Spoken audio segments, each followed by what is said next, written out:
হেই sellers, angry নাকি furious কোনটা use করব? আপনারা অনেকে বলতে পারেন যে ভাইয়া অ্যাংরি বা ফিউরিয়াস যে কোনো একটাই তো ইউজ করতে পারি। না, দুইটা একসাথে ইউজ করা যাবে না, বা দুইটা একই রকম অর্থ দিচ্ছে না।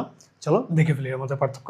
অ্যাংরি হচ্ছে গিয়ে অ্যানয়েড, যে কোনো প্রকার বিরক্ত হওয়াকে আমরা অ্যাংরি দ্বারা প্রকাশ করতে পারি, অথবা ডিসপ্লেসড।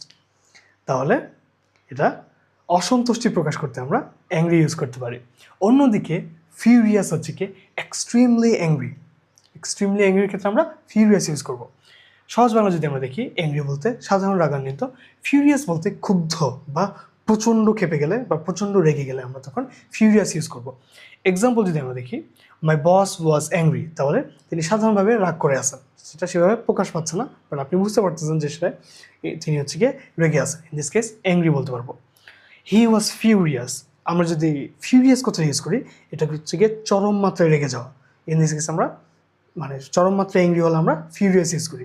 তখন মানুষটাকে দেখলেই বোঝা যাবে যে সে লোকটা মানে একদম ফায়ার হয়ে গেছে বলা যায়। আমরা বাংলা বলি না যে লোকটা ফায়ার হয়ে গেছে, এরকম ফায়ার হয়ে গেলে আমরা ফিউরিয়াস কথাটা ইউজ করবো।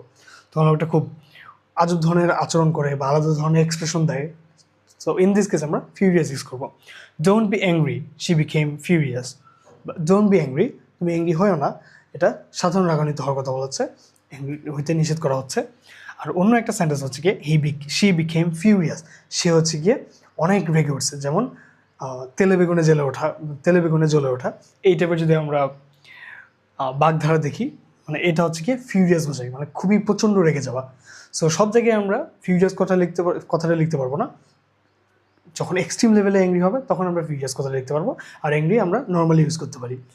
সো অ্যাংরি আর ফিউরিয়াসে আমরা ব্যাপারটা দেখে ফেললাম। Follow for more.